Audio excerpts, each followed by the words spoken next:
ఏసే మార్గం నేను విడువడు ఎడబాయుడు. ఈ రోజు దేవుని వాగ్దానం. మా కార్యక్రమం ద్వారా ఎంతమంది అయితే ప్రతిరోజు ఉదయకాల వాగ్దానం వీక్షిస్తారో సిస్టర్స్ అండ్ బ్రదర్స్ ప్రతి ఒక్కరిని దేవుడు మిమ్మల్ని మీ కుటుంబాన్ని దీవించి ఆశ్రయించునుగాక. మీ జీవితంలో మీ కుటుంబంలో దేవుడు అనేక మేలులతో నింపాలని, మీరందరూ హ్యాపీగా ఉండాలని మనసారా కోరుకుంటూ ప్రతి ఒక్కరికి వెరీ గుడ్ మార్నింగ్ అండి. మరి వాగ్దానం కొరకు ప్రార్థించుకుందామా. స్తోత్రం పరిశుద్ధుడ యేసే వాగ్దానం ద్వారా మీరు మాట్లాడి బలపరచమని యేసు నామములో అడుగుచున్నా తండ్రి, ఆమేన్. హల్లెలూయా. ఈ రోజు దేవుడు మనకిచ్చే వాగ్దానం ఏంటంటే కీర్తనలు 34వ అధ్యాయము 19వ వచనము. నీతిమంతుడికి కలుగు ఆపదలు అనేకములు, వాటినన్నిటిలో నుండి యెహోవా దాన్ని విడిపించును కదండి. యెహోవా వానిని విడిపించును అని దేవుడు సెలవిస్తా ఉన్నాడు కదండి. నీతిమంతుని కంట ఏం కలుగుతాయి అంట అండి?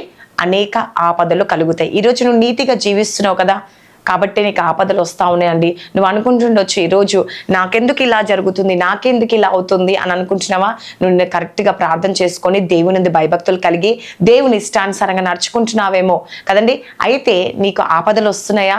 అయితే నువ్వు నీతిమంతుడిగా జీవిస్తున్నావు కాబట్టి నీకు అనేక ఆపదలు వస్తూ ఉన్నాయి. ఒకవేళ నువ్వు నీతిగా ఉండి యథార్థంగా ఉండి అనేక సమస్యలతో నువ్వు బాధపడుతున్నావా? అయితే దేవుడు ఏమంటుందంటే నీతిమంతులు కలుగు ఆపదలు అనేకములు, కాబట్టి మీరు దుఃఖించకండి, బాధపడకండి దేవుడు సెలవిస్తా ఉన్నాడు. అదేవిధంగా ఏమంటుందండి, వాటన్నిటి నుండి యెహోవా వానిని విడిపించును. హల్లెలూయా. నీకు ఆపదలు వస్తాయి. ఎందుకు ఆపదలు వస్తాయంటే నువ్వు నీతిమంతులుగా జీవిస్తా ఉన్నావు, యథార్థంగా జీవిస్తున్నావు. నీ జాబ్ దగ్గర కావచ్చు, నీ కుటుంబంలో కావచ్చు, మరి ప్రతి విషయంలో నువ్వు నీతిమంతులుగా ఉంటున్నావు కాబట్టి నీకు ప్రతి విషయంలో ఆపదలు వస్తూ ఉన్నాయి. కానీ ఆపదలు వచ్చినా దేవుడు ఆ ఆపద నుంచి మిమ్మల్ని తప్పిస్తాడంట. హల్లెలూయా. నిజంగానే మన దేవుడు గొప్ప దేవుడు కదండి. ఈరోజు దేవుడు నీ పక్షంగా వ్యాజ్యం ఆడబోతుండు, నీ పక్షంగా దేవుడు యుద్ధం చేయబోతుండు, నీ పక్షంగా దేవుడు కార్యాలు జరిగించే దేవుడు అండి. హల్లెలూయా. ఈరోజు నువ్వు చింతిస్తున్నావా, బాధపడుతున్నావా? అయితే దేవుడు సెలవిస్తా ఉన్నాడు, ఈరోజు ఏం దుఃఖపడకండి, బాధపడకండి. నీకు అనేక ఆపదలు వస్తున్నాయి, ఈరోజు అనేక శ్రమలు వస్తున్నాయని, అనేక నిందలు వస్తున్నాయని నువ్వు బాధపడుతున్నావా?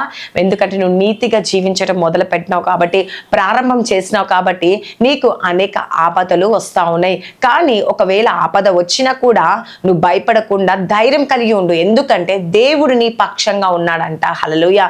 దేవుడే అన్నిటి నుంచి విడిపిస్తూ ఉంటాడంట. కాబట్టి ప్రతి ఒక్క సిస్టర్స్ అండ్ బ్రదర్స్ ఈరోజు ఎంతమంది అయితే ఈ ఉదయకాల వాగ్దానం వింటున్నారా, ఈ వాక్యం వింటున్నారా? నీ జీవితంలో దేవుడు గొప్ప అద్భుతం జరిగించిపోతున్నాడండి. ఏ విషయంలో మనం దిగులు చెందదు, ఏ విషయంలో మనం భయపడొద్దని దేవుడు సెలవిస్తా ఉన్నాడు. ఈరోజు నీ పక్షంగా దేవుడు ఉన్నాడు. హల్లెలూయా. నీ విరిగి నలిగిన హృదయాన్ని దేవుడు చూస్తున్నాడండి. ఈరోజు నీ హృదయం వేదనతో ఉందేమో, బాధతో ఉన్నావేమో, కృంగిపోయి ఉన్నావా? అయితే దేవుడు ఈరోజు నీ సమస్యలన్నిటి నుంచి విడిపించడమే కాకుండా నీకు తోడుగా ఉండబోతున్నాడండి. హల్లెలూయా. అందుకే దేవుడు సెలవిస్తా ఉన్నాడు, నీతిమంతుడికి కలుగు ఆపదలు అనేకములు, కానీ వాటి అన్నిటి నుంచి నేను మిమ్మల్ని విడిపిస్తాను దేవుడు సెలవిస్తా ఉన్నాడు.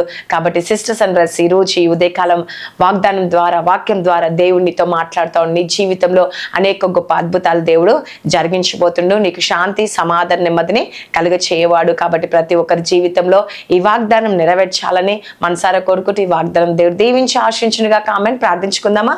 స్తోత్రం పరిశుద్ధ ఆత్ముడ యేసుప్రభా.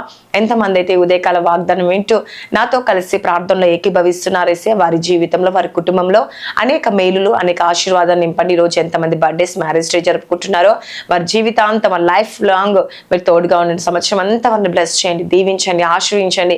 వారికి ఉన్న కష్టము, వారికి ఉన్న బాధ, వేదన, సమస్యలు, దుఃఖం అన్నిటి నుంచి విడిపించండి ఏసయ్యా. వారి కుటుంబంలో శాంతి, సమాధానం, నెమ్మది కలుగునుగా యేసుప్రభా. వారి జీవితంలో అనేక మేలులతో నింపండి ఏసయ్యా, ఆశీర్వాదంతో నింపండి. వారికి ఉన్న దేవా సమస్యల నుంచి అన్నిటి నుంచి విడిపించండి. భార్య భర్త సమస్యలు, కోర్టు కేసు నైనా ఎంతమంది అయితే విడుదల లేక బాధపడుతున్న వారికి మీరు తోడుగా ఉండి, అండగా ఉండి కార్యాలు జరిగించండి. గర్భఫలం లేదని చింతిస్తున్నారు, వేదన చెందుతున్నారు, గుడ్రాలను పిలువబడుతున్నారు ఏసయ్యా. వారిని కూడా జ్ఞాపకం చేసుకొని వారి హృదయంలో ప్రతి బాధ, వేదన తీసివేసి వారి గర్భాన్ని తెరవండి. అసలు గర్భంలో ప్రతి లోపాలని సరిచేయండి యేసుప్రభా. జాబ్స్ లేని వారికి మంచి జాబ్స్ దయచేయండి యేసుప్రభా. నన్ను ఆర్కి బుందులు, తాగుడు, వ్యసనాలకి బానిసైన వారిని మీ జ్ఞాపకం చేసుకోండి. ఈరోజు ఎంతమంది కుటుంబ ప్రార్థనలు చేసుకోకుండా, వాక్యానుసారంగా జీవించకుండా, నీ దగ్గరికి నేను రాకుండా ఉంటున్నారు, వారందరినీ మీ జ్ఞాపకం చేసుకోండి యేసుప్రభా. వారి జీవితంలో గొప్ప అద్భుతం జరిగించి అమాస, పుణ్యంకి, పౌర్ణికృష్ణ మంత్రశక్తులు, చీకటి శక్తులు, అంధకార శక్తుల నుంచి విడిపించి శాంతి, సమాధానం, నెమ్మదిని కలిగి చేసి అద్భుతం, ఆచరణ, మేలు జరిగించమని నజరేయుడైన యేసు నామంలో దేవా ప్రతి కుటుంబంలో శాంతి, సమాధానం కలిగి చేయమని నజరేయుడైన యేసుక్రీస్తు నామంలో అడుగుచున్నాను తండ్రి. Amen. God bless you. Praise the lord.